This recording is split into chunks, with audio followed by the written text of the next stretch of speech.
Hello, ladies and gentlemen. Welcome to another video for the Advent Calendar. Genesis of Androzani. Day. Whatever. Insert number here. Patreon.com/Genesis of Androzani. If you would like to support us and help us grow and stuff like that. Like a tree. Yeah, that would be great. And Thank you. Thank you. And yeah, so aside from the Series 11 reviews, which are just sort of necessary, the last time that we did like a topical, I think, unless this is... Oh no, actually, this will be out of order. The last time we did a topical with both of us in it, video on the Advent Calendar, we did the top 10 best stories. So naturally, this time, we have to do the top 10 worst stories.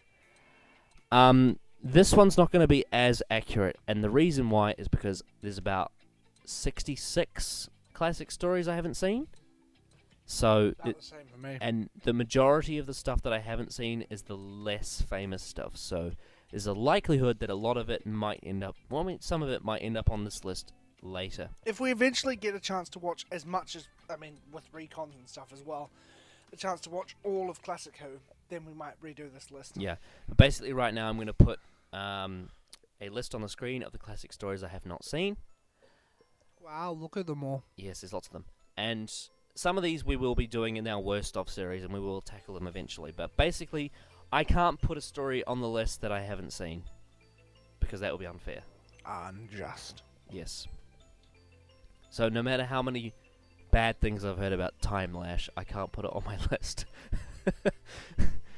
But yeah, without further ado, I think it's best we start. And I started last time, didn't I? Yeah, we did Paper, Scissors, Rock. Right. I think you should start this time. Alright. I'll just go straight and grab the ball by the So horn. number 10. Your number 10. Fear Her. Fear Her. From Series 2. Episode 11. Yeah, 11. 11. Penultimate episode of Before Army of Ghosts. Wow.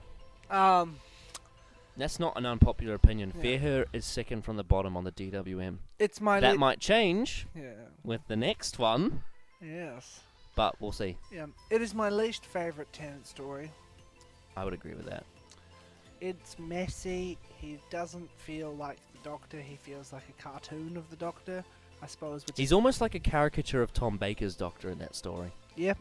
And he's on massive loads of cocaine. It's like you gave it's like you gave a child 16 pounds of sugar Cocaine. and then said, describe the Doctor. And they're like, this is what he's like. And then Stephen Thompson? Matthew Graham. Matthew Graham. The other shit one. Yeah, Matthew Graham. Matthew Graham wrote this mess where it's characters underdeveloped. There's some really neat ideas in this, no denying the creativity, but as an episode, for something that's somehow so energetic, it's incredibly boring. Yeah. I think a part of it is the low budget. It looks like shit. It kind of reminds me of Dimensions in Time. People just walking around. Except the difference is that's not real Doctor Who, and this is. That was cobbled together. This was part of a scheduled, budgeted series. Yeah. And it's especially disappointing because in this slot we were supposed to get a story written by Stephen Fry. And instead we got this. It's 0 out of 10. it's not that bad, is it? No, but purely because of that, out of spite. Yeah. Fair enough. I actually find, even though it's not the Doctor, I do find him likable in it though. And he's not unlikable, it's just he's not a defined character, which is why this is lower on the list. I'm not sure if you necessarily agree, because I know you're not a big fan, but I actually find Rose pretty likable in that episode too. Weirdly, I think it's the one I have least problems with it. Yeah, out of Series 2? Out of Series 2, yeah. What about Tooth and Claw? No, she's real good in that, but like in Fear Her, she's, she's helpful, True. and she moves the To be story fair, along, and they she has more. don't dwell think because the Doctor gets taken out halfway through, I think Rose has a lot more to do in Fear Her. She's better when she's Some not of the with stuff Doctor. that she does do is retarded storytelling, but like the Scribble Monster and That's great. yeah, The Scribble Monster's great. it's like the frog. Yeah. Yeah. But yes, it's bad television. Good ideas, bad Yeah. television, poorly The executed. last time I watched it, I remember I was watching with a group of friends, and I think when we got to the conclusion of the story, which is really messy, like the Olympic stuff's funny, Yeah. but like the actual conclusion of like the thing that's possessing that girl, like the conclusion of that is really messy. And It's we sloppy. like when we realized like how the plot was solved, we all just let out a sigh, like ah. It's just deflating and Yeah. there. So Fear Her's my number 10. What is yours? I feel like you're going to antagonize some people with this. Yeah, I don't even need to look at the list to know this one because I remember writing the list down. The Wedding of River Song, the Series 6 finale. Yeah, I really don't like The Wedding of River Song. I think it's shit. I think it's really bad. That's not necessarily something new because there's plenty of people out there who have done rants on Wedding of River Song before, but it's just like it's the nail in the coffin for Series 6 for me.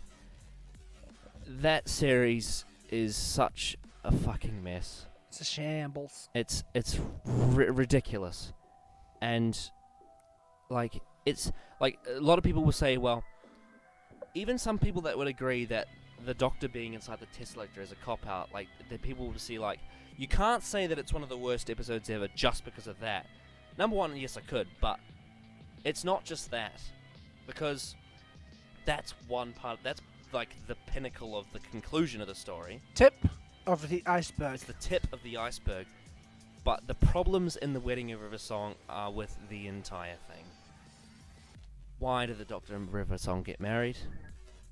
Who was Madame Kavarian? Where did she come from? Why was she there? Go? Where'd you come from, Cotton Eye Joe? One of the problems I had, I actually addressed this in my unpopular opinion video. One of the minor problems I had with the Big Bang was the fact that in subsequent series there was no explanation as to why it happened, and it's even more perverse in the Wedding of River Song. There is no explanation. Well, there is, but it's piss poor and doesn't make sense. But there is no actual valid explanation as to what the Silence's plans were and why they did them. I'll give the episode this. Its conceit that it began with, where everything's frozen, like time is just fucked. Yeah, That's a that's great cool, setup. That's a cool visual element. But they didn't Doesn't run make- with it. They didn't run with it. It doesn't make any No. sense, but it's a cool visual element. But it was something new, and I respect like it was for neat. that. Like it was neat to see Charles Dickens back from the Unquiet Dead. I'll give it Because that. I was trying to look for, with all my episodes on these lists, I'm going to try and look for something positive, because I like being positive. Yeah. Well, But I mean, it bad, it messy, it Yeah. real bad. yeah. And the thing is, one thing that I really don't like about the Wedding of River Song, even as a standalone episode, is that there are so many places that the Doctor goes to in that story that we've never seen before, and none of them are good. No. It's bad. Like, this is supposed to be a series finale, and he's fucking playing chess with Mark Gatiss. Why?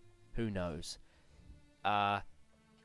The Doctor stops the Silence and Madame Kavarian in the parallel universe, so why are they not there in the real one? Who knows? River not killing the Doctor changes time, but then it doesn't make any sense because it doesn't matter if she kills him or not because he's in the fucking Tesseract. Yep. So they need to touch, like, in the parallel universe to undo whatever happened in the real one. So why didn't they just shake hands? Why did they have to get married? Bad. There's a CGI shot of them getting married on top of the pyramids, and it looks like absolute garbage. Yes. The CGI from the Series 1 finale with fuck all budget looks incredible compared to that. Yeah.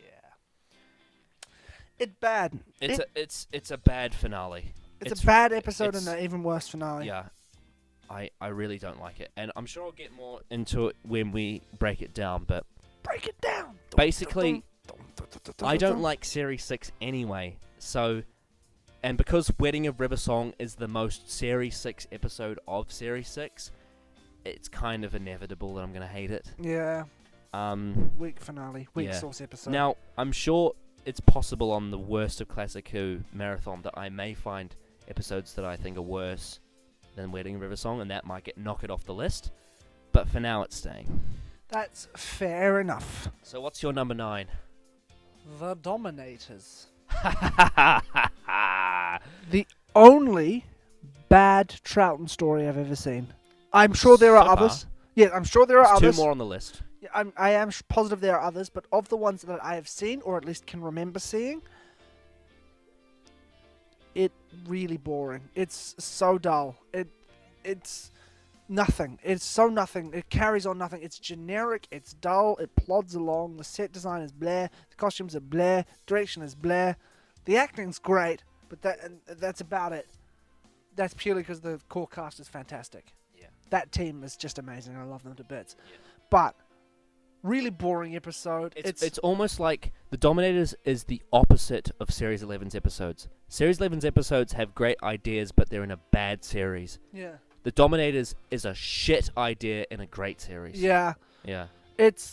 You'll see when we eventually, because we've got something in the bank involving the Dominators, which will come out Yeah. at someone's behest. So you'll see our full thoughts on that when we get to it. But it's dull, boring, and if you want to get into the Troughton era, do not recommend starting with this No. because it is so fucking dull. It's very hard to sit through if you don't have Even the patience. 20-minute first episode is very tetchy. The biggest compliment that I can give it is it's a good meme. It is a good meme. Like, you Purely dare, because of the costume. you dare defy a Dominator, and like the quarks and shit. Like, that's just funny. Yeah. But for 5 fucking episodes, Bad. imagine. Like, I know there's a lot of people out, like mainstream folk out there that like vines and shit. Imagine watching a vine for 5 fucking episodes. Hey, It's my painful. name's Jared. I'm 19 and I've never learned how Yeah. to read. Like, there's nothing offensively bad about the Dominator. It's just so boring. And I think it's because yeah. I hold Troughton in such a high regard because his stories are so good. Especially when the- because the end of that, like, there are other stories in that season That are that phenomenal. are some of the best Doctor Who ever. Yeah. It's phenomenal. Anyway, what is your number 9? So, out of all the stories on the list, I think this is the one that has the least noticeable flaws in regards to this. I think this is the one where it's not hated by a lot of people, but generally it's forgotten. However, this is, for me, the inverse of... Well, I'm not going to reveal which one it is, because if people haven't seen the best of list, they won't know. But you know the one that I rated, I think it was 7th? And I did... Or was it 8th? No, I think it was 7th place, and it was like... A lot of it had to do with my personal experience with it. Yes. It was the one that got me into the show, basically. Oh, yes. Yes. That one. Yes, I think I know where this is So, going. the one that I've ranked number 9 on my worst list is almost the inverse of that. I know exactly where this is going. This is the episode, as a kid, this was the first one that made me fall asleep. And on repeat viewings, it's deteriorated badly. The script is poor. The ideas are fucking lazy. The dialogue is appalling. There is just nothing about this episode that really does anything for me. It's The Curse of the Black Spot. There it is. Stephen Thompson's Abomination. How do you fuck up pirates? Guess actually no, that's true. There's a lot of pirate movies that have bombed and pirate TV shows that have failed. And It's basically harking off the popularity of the Pirates of the Caribbean movies 10 years too late. yeah, exactly what I was about to say. Yeah. and it's not doing it good either. It's bad. It's a bad episode. It's a bad plot. It's boring. Mm. The dialogue is shit. It's so bad. It's wooden. It may have been topped. It may have been topped by Series 11's bad dialogue, but before Series 11, at least Series 11's dialogue is consistently bad, whereas this stood out. Yeah. Whereas Series 11's bad dialogue doesn't make this any better. No. This is bad. It's really bad. Relies on all... It's basically... It's all the things I hated about the shift from Series 5 to 6 in one episode. It's condensed. Yeah. It's super... I don't hate it quite as much as you do, because I've only ever seen it once, because I watched it and I was like, I have no interest to ever fucking see that again. Yeah. It's just bad. And not good. It's the first episode where Matt Smith's doctor really irritates me. Same. Badly. Really badly. Yeah. So do I. And I can start to see some of the issues creeping ahead in the previous episodes before it, but Curse of the Black Spot is where goes full steam ahead. It like the pre-title sequence. Yo ho ho! Or do we not say that? It's cringy. Fuck Curse of the Black Spot. Bad. Bad television. Bad. I hate it. I don't know what to say more than that. It's just Well, bad. we'll have a lot more to say when we get to it with Jake. Yeah. Poor bastard. Yeah. It's one of... Basically, to justify it, the reason why I hate it is not necessarily because, like, it's objectively got, like, all these factors to it that... Like an episode like Fear Her, it's very obvious why it's bad. It's very upfront in the way that it's terrible, right? Yes. Like, it's... Everyone notices why it's terrible, and that's why it's so low on lists. The Curse of the Black Spot is bad because it doesn't do anything. Yeah. And what it does do is bad. There's just nothing... There is nothing positive I can say about that episode, really, aside from maybe it looks okay, because Series 6 budget was good. Yeah, it's pretty. The establishing shots are okay. It's pretty. Nice and blue, I guess, but it's a shit episode. Very shit. What's your number 8? Sleep no more. Oh, God, speaking of forgettable episodes. Bum bum bum bum bum bum bum bum bum bum bum bum bum. Fucking shite. It's so bad. It's what I thought would be the straw that broke the camel's back in Series 9.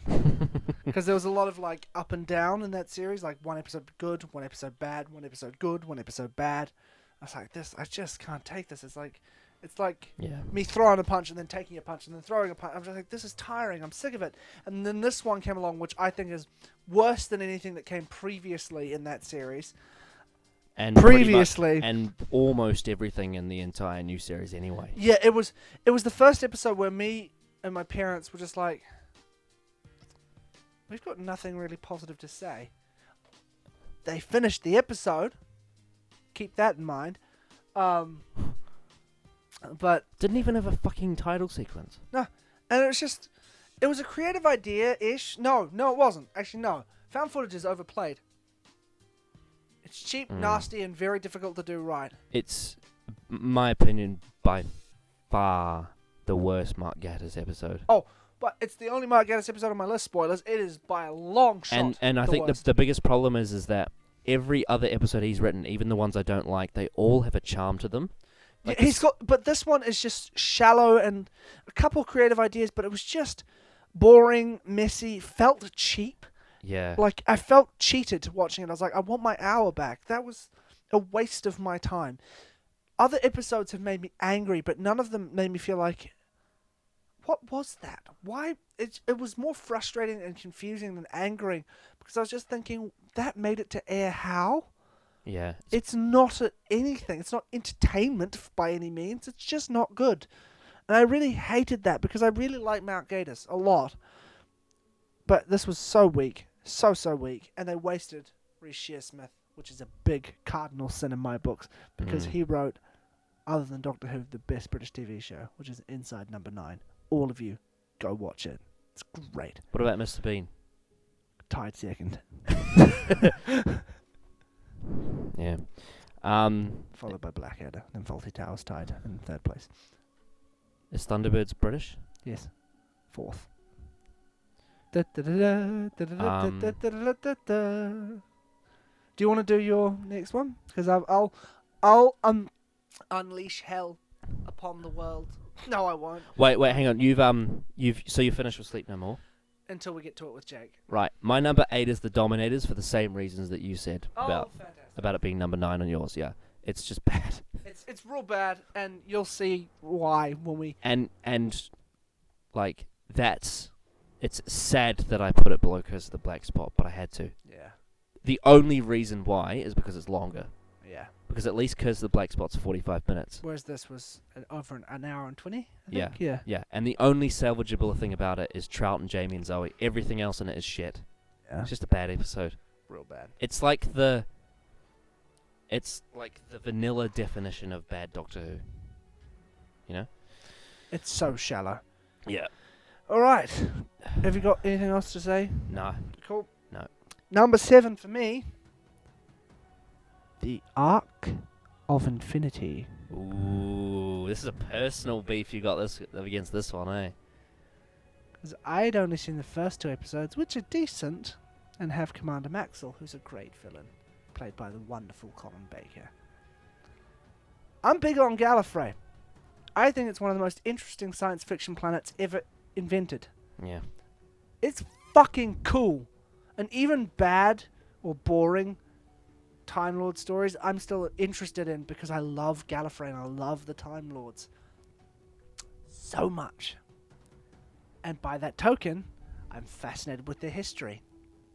So, 2 of the most interesting characters in the Doctor Who lore to me are Rassilon and Omega.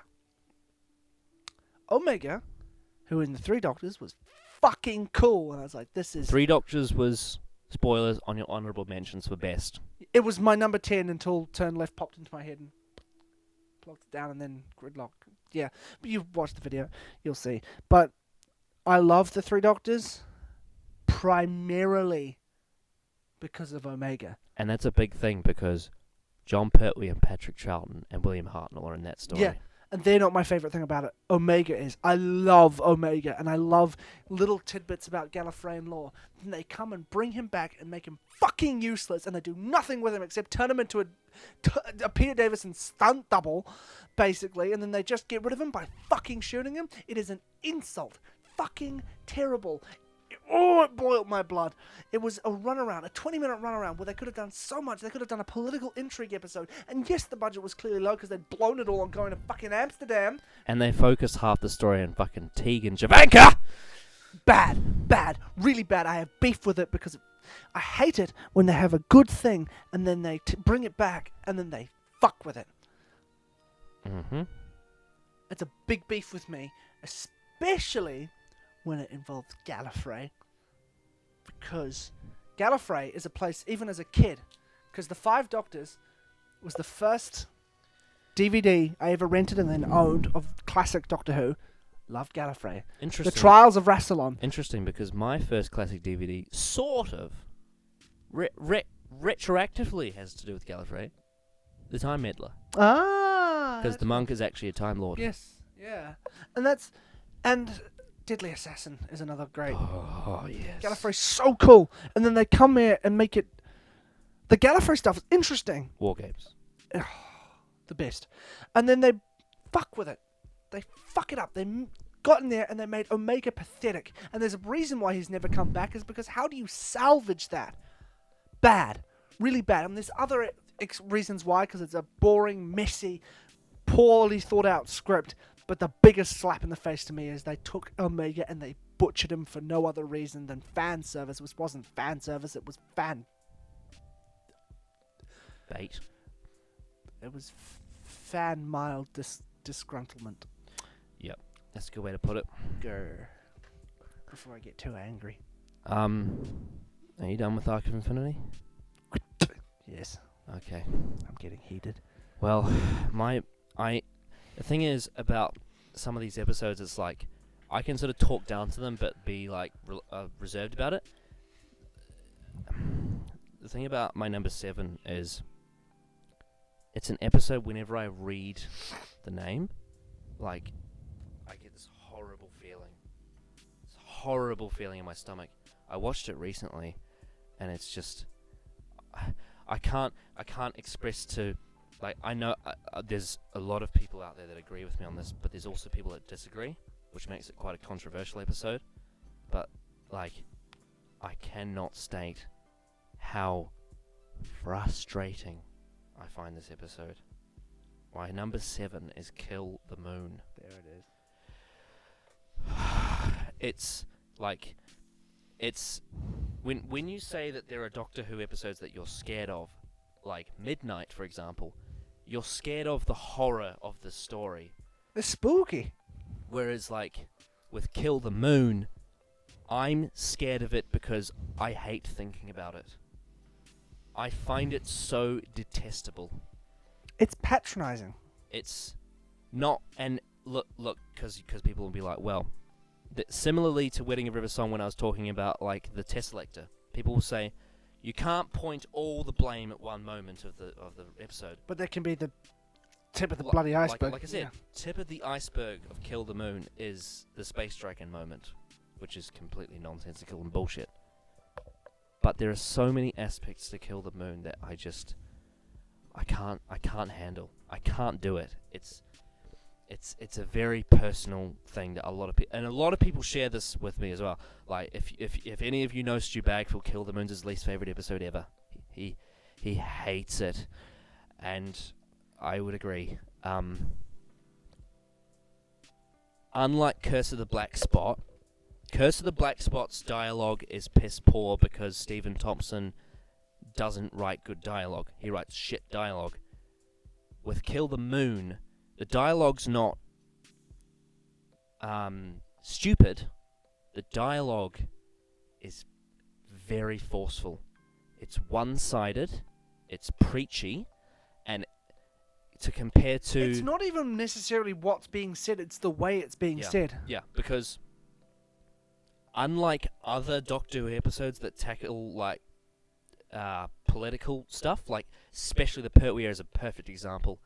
With the Pertwee era, the political messaging in the Pertwee era is always open-minded, two-sided, and it serves the story. With Kill the Moon, the entire thing is trying to tell you something, and it's not telling you something through a story, it's telling you something directly. Like, it is almost, to me, an advertisement for the message they're trying to send, right? And the way that they do it is by the means of the characters. The way that they speak doesn't sound like the way a real person would speak. Basically, to sum up without rambling on, I don't know where. Basically, to sum up without rambling on too much. I'll take a quote from Stu Bagfield, not directly, but I'll sum it. He basically described one of the aspect in which the characters deliver their speech in Kill the Moon. It's not two people or three people or whatever it is. It's not people talking to each other, having a conversation. The way that the dialogue is delivered, it feels like an indie rock band trying to preach their message. And I really don't like that. I find that uncomfortable. And also, this is an episode that I find very hard to rewatch, and it's difficult because the first half of Kill the Moon is very business as usual Doctor Who. It's sort of like you got like the Series 8 arc bit where they're in the school, and then there's like the first half which is very sort of generic horror. It's not great, but it's very sort of bland. The problem is that I'm sitting there gritting my teeth with this dark shroud over the episode because I know what's coming, and it makes it impossible for me to enjoy. So for that, even if there are elements to Kill the Moon that you could argue are good, like the production or whatever, like the moon looks good, I have to put it in my bottom 10 because of that fact that I find it so utterly impossible to enjoy properly. And I think that's enough for me to put it at number 7.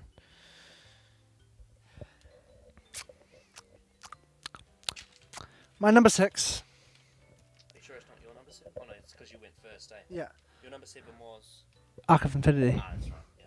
My number 6, In the Forest of the Night. Oh dear. The other story from Series 8. Oh. Nothing to it. Characters bad. Doctor underwritten. Slightly interesting cinematography. Very boring. Very boring. Very boring. Oop, there's a tiger. What about when Danny flashes his torch at the tiger? Very boring. Very boring. Child acting. From the adults. Yeah. Boring. By Annabelle. It just... I can see how it could work for like really, really little kids. Yeah. Like they could say like, oh, this is kind of magical, and there's nothing wrong with that. I mean, But it doesn't feel like an episode. I do want to add something there. Frank Cottrell Boyce writes for little kids. Yeah. And Moffat knew that and did it anyway. I think the reason why they may have done it is because Dark Water, Death in Heaven is so dark. But also, it's still the thing is Doctor Who is a family show. This is part of the problem with Series 11 as well. It shouldn't always be written for little kids as if it's like they're not going to understand what's going on. I mean, it's okay to have like episodes specifically aimed at younger audiences. There's nothing inherently wrong with that. It's just this particular episode is so toddler book that there's no stakes. It just doesn't feel energetic. I can never rewatch it. I've tried to. I'm like, oh, maybe it's not as bad as I remember. And it doesn't make me angry. It really doesn't. It's just nothing. It's also got no villain. Nah, it's nothing. Yeah, let's move on. What's your nine? Right. I was real struggling with this one. Number 6. Well, the one that I've ended up putting at number 6. I really struggled. Because, in a way, in a weird sort of way, I almost have a guilty pleasure for this episode. But at the same time, it is absolute dog shit. It's Delta and the Bannerman. Delta and the Bannerman is like watching 4 TV shows at the same time. It is the most incredibly disco 80s Doctor Who I've ever seen. Like, the 80s is pretty disco, but this episode is fucking insane. And not in a good way. It doesn't feel like Doctor Who at all. I think that's the biggest problem with it. It's just so silly. And the tone is all over the place. Like, the setting just doesn't match the story. The characters don't match the tone. The design of the monsters don't match the villains that they are. Everything's incongruous. It's an entirely ill-fitting story. Sylvester McCoy's Doctor is bad. He's a joke. He's an absolute joke in it. Mel is Mel. She's as irritating as she always is. I put it below Kill the Moon because Kill the Moon actually has rather good cinematography. Delta and the Bannerman is just bad television. It's bad. I agree. Yeah. There's nothing more to be said. It's just, it's bad. It's not even like messy. It is bad. Yeah. Like, the only enjoyable factor I think people actually have to it is that it's a train wreck. Yeah. You can enjoy it in watching something like, I'm not going to name that one because a lot of people genuinely like that because they're wrong. But certain movies which are so like blockbuster movies, not like Sharknado, that try to be like, oh, so bad they're good. No. Things that are genuinely attempted to be edgy specifically, and then it became really bad. But for me, I have a specific movie that I hate watch because I'm mesmerized by how bad it is. I can see why people... I'm not going to name it. It'll just cause a shit fight. But because it is quite a popular one. Yeah. But it is the worst movie I've ever seen in cinemas. It's really bad. I'll tell you off camera. You can guess in the comments, but I'm never going to say. Unless you support... Aha! Patreon tier. I'll tell you what it is on Patreon. Anyway. But I can see why people would get a guilty pleasure enjoyment of it in the same way that I sort of hate watch that movie. Yeah. It's like you get to try and sort of deconstruct it in your brain. How did this happen? Yeah, it's just... I got to the end of it, and I think I messaged you as soon as I finished watching it. I'm like, I can't tell you what I just saw. I can't describe it. I don't know. Like, this wasn't an episode where I lost concentration. I have ADD, so sometimes something like I think it was like the later episodes of the Sensorites I lost concentration because the story dragged out so badly. But with this one, I actually watched the entire thing from start to finish, concentrated, but I just don't know what the fuck happened. It was like, it's basically Delta and the Bannerman is Doctor Who on meth. That's basically what it is. It's a fucking mess, and it deserves to be on this list because it's so bad. Although it is a product of its time. I'll give it that. But then you look at what the next season produced. That's the product of its time, and that's really good. True. So, all right, my number 5. This one might upset a few people because I know that some people like it. The Doctor, the Widow, and the Wardrobe. Patronizing, dumb, criminal waste of Bill Bailey, one of the funniest men alive. Nothing. It tries to be emotional and it's just so bleh, bad. It's the most painful Christmas-themed thing I think I've ever seen. I've seen some shitty things. I've seen some terrible Christmas specials. I've seen the Star Wars Holiday Special, and I'd rather watch that out of pure morbid fascination. This one just bores me, and I'm just like, stop it. And also, on rewatched, I've noticed that it really fucks with Doctor Who lore as well. Like, the fact that they actually build a TARDIS with the power of love, like motherly love, and save their father from the war is just dumb. It's stupid. Bad. I don't like it when someone is dead in the show and they bring them back. You probably notice certain elements piling up. The only excuse is that Moffat was so fucking busy that he probably didn't give two shits how good or bad this was. Because he knew people would watch it. Yeah. Yep. But the solution to that is to have someone else write the Christmas special. Like Neil Gaiman, for example. Let him do whatever the fuck he wants for Christmas. Yeah. That's a Christmas. That's a... Yep. Yep. Dr. Witt and the Wardrobe is almost on my list. It's just for me because, like... I'm very kind to the Christmas specials. Like, I try to find positives in all of them. This is the only one where there's nothing I can find where I'm like, oh, that's pretty decent. I'm just like, no, that's bad. The only reason why it's not, and I know it's a bad reason. I know that it's fun that people won't like, but I kind of liked it on first viewing when I was a little boy. Well, I wasn't really that small. I was like 14, 15, but when I was sucked into that Matt Smith era, I actually liked the Doctor Who and the Wardrobe. It's only when I rewatched it, I'm like, this is bad. I had the opposite experience because I was hyped to see Bill Bailey and he's in it for about 8 minutes and they don't do anything with him and I was like, fuck you, episode. Oh, and what the fuck? Why did they have reference to Androzani in it? Because reference. Yeah. Reference equals joke and wit. Mm-hmm. Just ask any fanboy. Yeah, it's the worst Christmas special by far. No, it's not even close. Feast of Stephen shits all over that. And a Merry Christmas to you all at home too. You're number 5, I believe. Correct.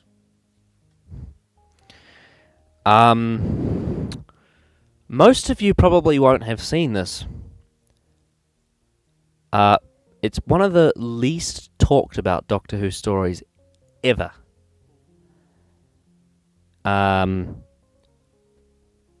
If anyone recovers this story, burn it. My number 5 is The Smugglers. By far the worst First Doctor story. It's not even close. The Smugglers is... Like, the thing that I love about the Hartnell era is that even when the pace is wrong, like the Sensorites, there's always creativity in every story, except for this one. This is bad. This is shit. It is a story where the Doctor, Ben, and Polly go to this place where there's, like, I think they're kind of pirates. Sort of. Smugglers. And they're like, okay, smugglers. Now what? They stand around and talk for a bit. The characters get separated. There's lots of screaming. I think episode 4 especially is particularly bad. The script for that is about half a page long. It's just screams. It's utterly unwatchable. And it's made even worse by the fact that it's all missing. And not even the campy Who Reckons animation could make me enjoy it, because the entire thing was still. Like, the characters are standing still for so much of it. It's an idea that would barely pass 25 minutes of television, let alone 4 parts. Bad. Yeah, really. I remember watching it and just being bored out of my mind. Yeah. It's bad. It's unbelievably unwatchable. Speaking of, have you done with... Or have you got... I honestly have nothing more to say. It's just shit. I think there's one scene. One scene with Ben and Polly that's okay. It's like in the middle of the story and they're talking about what could be happening. Like there's a little bit of mystery. It's like they're saying, we know this much information. What could possibly happen from here? But then nothing fucking happens. Boring. Shit. Bad. Even Hartnell era lovers hate this episode. If anyone recovers it, burn it. Speaking of boring shit and bad, this is my number 4. The Talons of Wen Chiang. No. No. Don't do this. Don't do this to me. I'm so scared. No. It's racist. No, my number 4 for worst of all time is City of Death. No, it's not. No, it's not.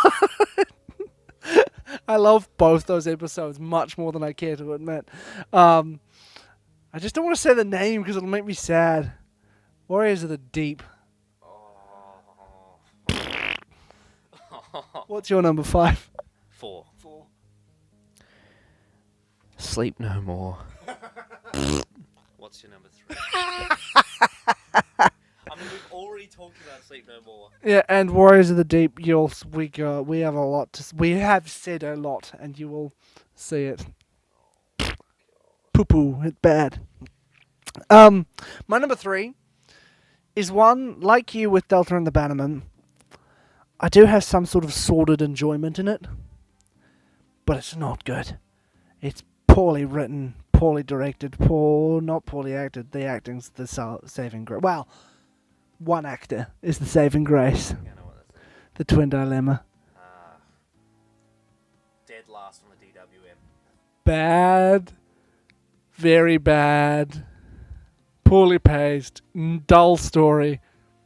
But I'd be lying if I said I didn't enjoy seeing Colin Baker go fucking insane. Yeah. In a morbid way, I'm sort of looking forward to the Twin Dilemma. I know it's number 3 on my... It's really bad. It's really bad. But Colin Baker, I'm just so endeared to him as a performer. And especially because they came out swinging. And it came after my favourite story. It's so bad. Twin Dilemma was the season finale. And it was that shit. If you've not seen it, if there's a scene where Colin Baker's not on, skip it. Just watch all of Colin's scenes. That's all you need to watch. The rest is some of the worst, most boring, underwritten or overwritten, depending on the scene. Sloppily directed, even for the time, like with the limitations. It's like you can do better than this. Bad, really, really bad. I think it's been on the bottom of DWM in every single poll as well. It's really bad. Go listen to the Holy Terror if you want good Colin Baker. Go listen to Big Finish. Davros. Go watch Vengeance on Varos, Mind Warp. Ultimate Foe. I'd even defend the Ultimate Foe. Doctors, Revelation of the Daleks. Even Attack of the Cybermen and Mark of the Rani are fun. Yeah, Colin Baker's an underrated doctor. We'll get back to him. Is it time for my number 3? No, number 2, I think. Number 3? Number 3. When I got to the end of this episode, I said to my father, "This is the worst episode of Doctor Who I've ever seen in my life." Of course, it's only number 3 now, because that's been beaten by episodes I've seen since. But at the time, I said to myself, why the fuck do I watch this anymore? In the Forest of the Night, we've already covered it. It's so bad.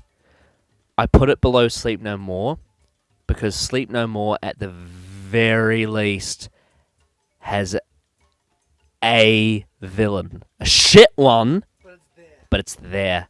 In the Forest of the Night, like Delta and the Bannerman, is not Doctor Who, and it's bad, it's shit, it's horrible, it's... The fact that All the negative adjectives. yeah. Like it's... I had a bad experience with Curse of the Black Spot. It's that times 1,000. Like, I got out of this episode like, Dad, I don't know why I'm watching this anymore. Luckily, in the next episode, we had a big plot twist in Dark Water that, like, sort of kept me going. But I was... Did you really not see it coming, though? No, I didn't, because I wasn't paying attention to Series 8. Right. I was on my phone for half of it. True. On my phone during Time Heist. Just for that special one person. No, it's alright, I don't care.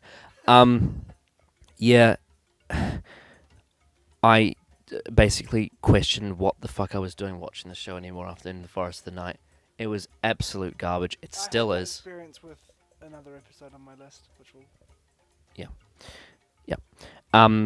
Yeah. Bad. Horrible. No good. No good. No good. In the Forest of the Night's child acting makes Fear Her look like the Caves of Androzani. Because Fear Her's bad, but, like, there's one, and, like, at least she has a character. True. This is a bunch of kids. They're bad actors, bad characters, bad writing, bad.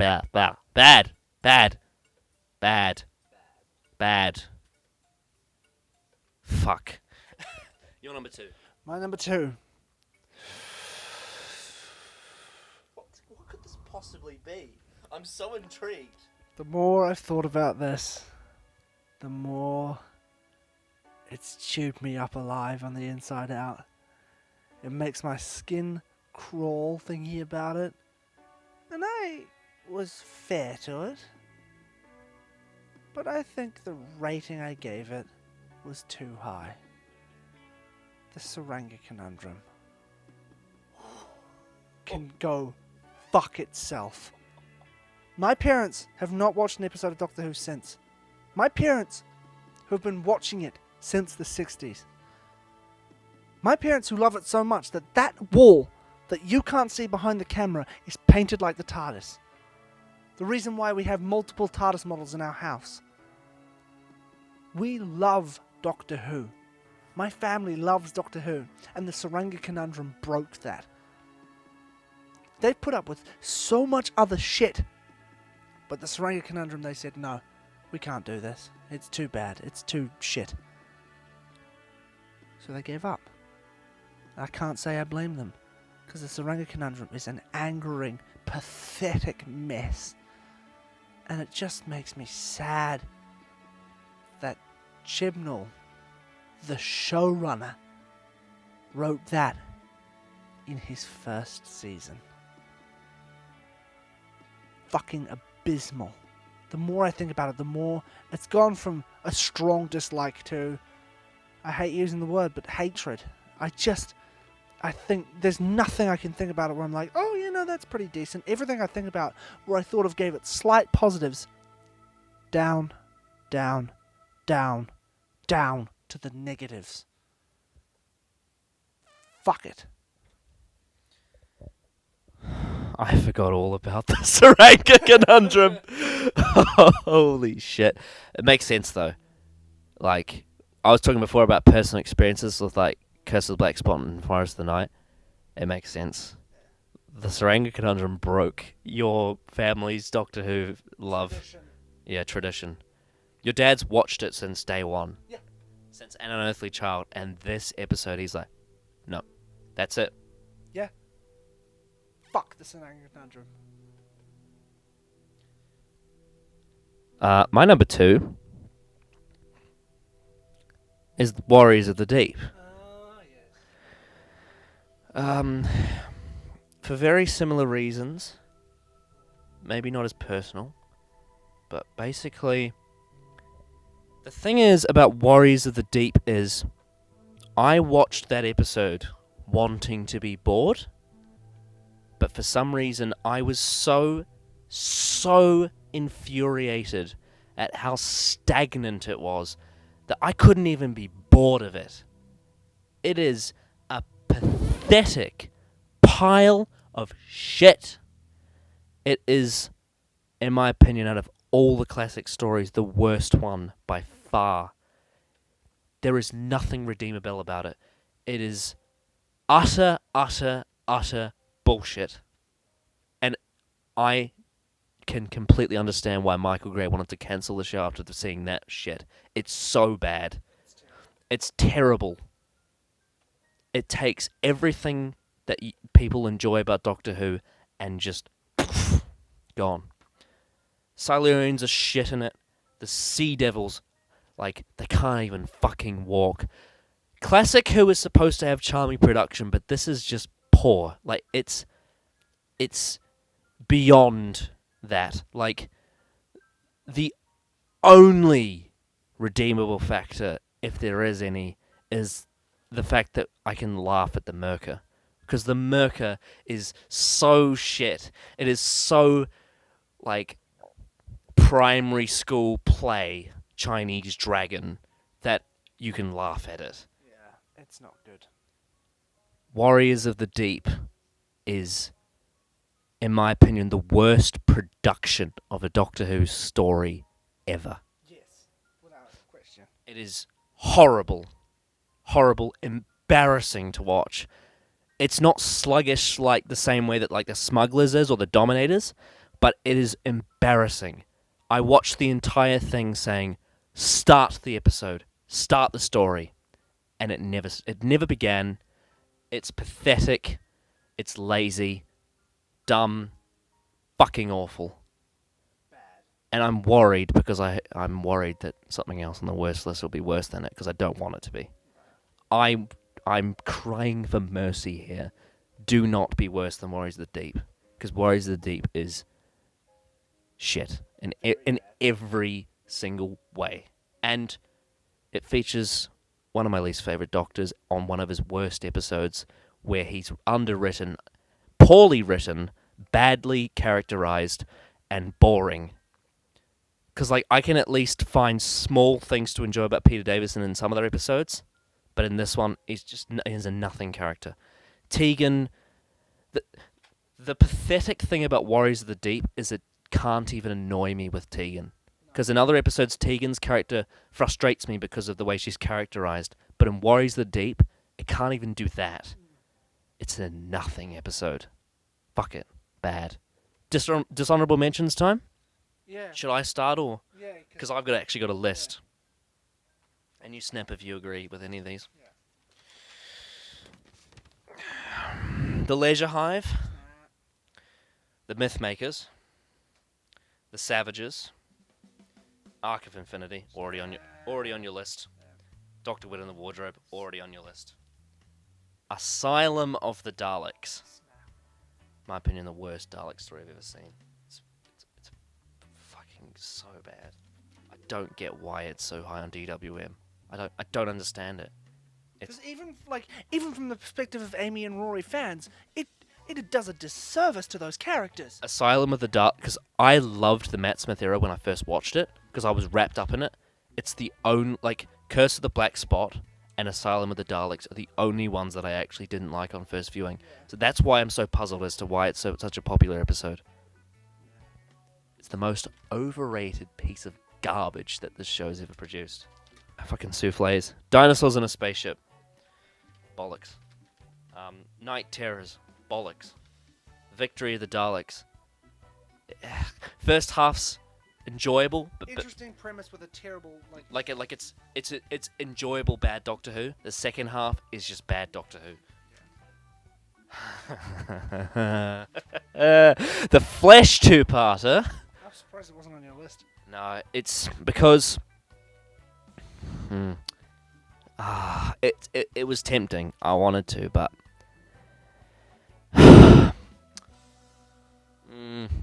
it is at least sci-fi. Yeah. Like Curse of the Black Spot is not, and Flesh Two-Parter is. I'll give it that. It is sci-fi, and I can see why someone else would enjoy it. It's just an episode that I hate. Like, the Flesh Two-Parter is not necessarily bad TV. Not necessarily. But it's just an episode that I find very grotesque and ugly and horrible and just yuck. It's more like just not my cup of tea Doctor Who, really. And it's fucking padded as shit. Who thought?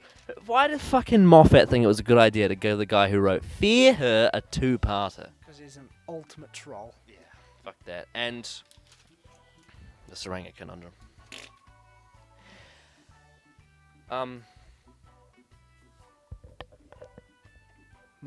My number one worst episode of Doctor Who that I've ever seen is Remembrance of the Daleks.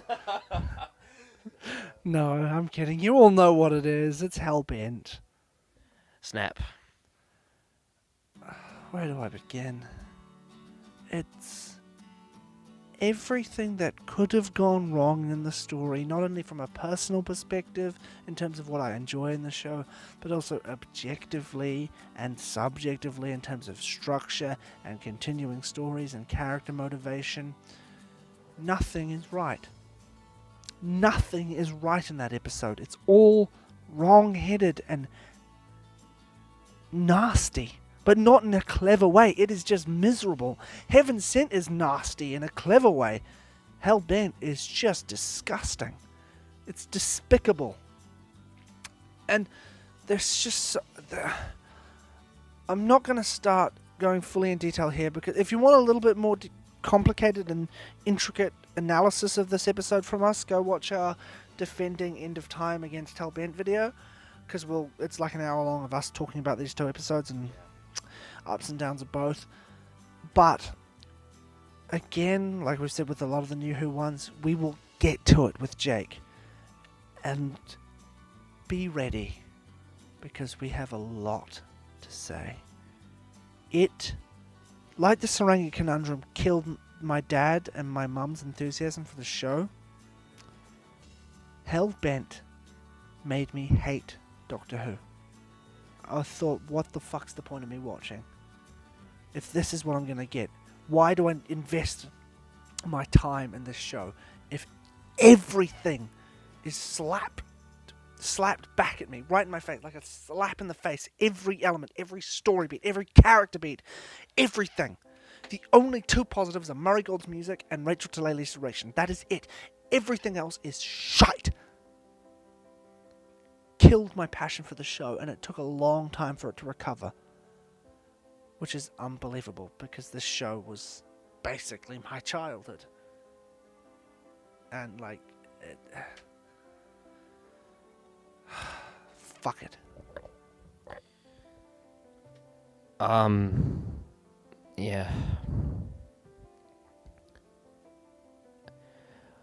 The thing is about Hellbent is that when I got to it on first viewing, I already didn't care about the show anymore. So I barely even paid attention to it. It confused me. It really disoriented me. And I remember my dad is one of the most optimistic people you'll ever meet. And he turned to me and said, I don't know what that was. And I looked at him and I said, I didn't like that. I didn't like it. It was bad. I didn't like that. It did not satisfy me in any way. And on every rewatch, there's only been a few. It's a very small amount of rewatch. I haven't watched it a lot because I don't want to. Every rewatch, every review I've listened to, breaking it down, every time I think about it, every time I talk to people about it, every time I do analysis of every small detail of this episode, it gets worse. It is a travesty. It is just diabolical. And I don't understand the love it gets. I don't get it. I don't. That's something like sometimes when I like Wedding of River Song, if you, because we're not invested in the River 11 romance, but if people are, then I can see how they could overlook the shoddy script and everything because they liked the fact that. Yeah. But even from fans of Clara, I know, oh, she's back alive again for like the 13th fucking time. But this is one of the few episodes where what Clara's saying is completely logical. Where she's saying, Doctor, don't. But everyone who I've seen who loves this episode seems to say, no, the Doctor's right. For shooting his ally in cold blood. For going against his own morals.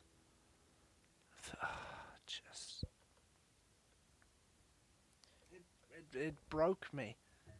The story doesn't even take those points seriously either. Like, I'm a bit...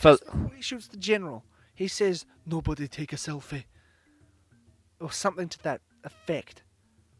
It's tonally... No, it's not even tonal deafness or tonal whiplash. It's tonally dead. Unresuscitatable. It is bad. Yeah, it's the effect that it's had on the people that hate it.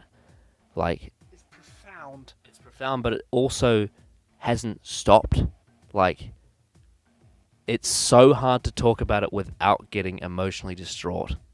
Because it almost feels like the equivalent of like a person dying. That's because we've known and loved this show for so long, and if you've stuck with that Gallifrey arc for those 10 years, it's the equivalent of knowing someone for 10 years and then them dying. Like, it has that kind of effect on those people, or us people. Them dying and then having someone else who you thought you could trust go, shame on you, prick. It's making a wound and then rubbing salt into said wound, stitching it up, only for it to be stitched up badly, so it's gangrenous, so it has to be amputated, but the only available tool to do it is a rusty saw. So when that happens, you get tetanus, and your arm further rots up there, and then slowly your body decomposes as you lose your mind, because you can't do anything, because your senses are shutting down. It's like that. It's that visceral. It's a never-ending tunnel of Shite. Yeah. Bad. Really bad. But hey, what are you guys' top 10 worst episodes? Oh dear. No, but seriously, if you disagree with us, please, like, I haven't got around to responding to them yet because full-time work, but I will, when I get the chance, respond to what people have commented on our top 10 best video, because some of your comments are incredibly detailed, and we really appreciate that. But we'd love to hear what you have to say. If you agree, disagree with our lists, what are your lists? Please tell us. And we're just like hearing different minds. And we're like, if someone loves Hellbent, please explain to us why. We're interested to know. Because every explanation we've been given, it comes from a perspective of like, oh, you didn't understand this or you didn't understand that. When we did understand it, we very much got it. We just did not like it. But we're really interested to hear, as opposed to telling us what we got wrong, tell us what you got right about the episode. If that makes sense. Anything to make the pain and suffering stop. Yes, please. Hellbent bad. Anyway, see you in the next video.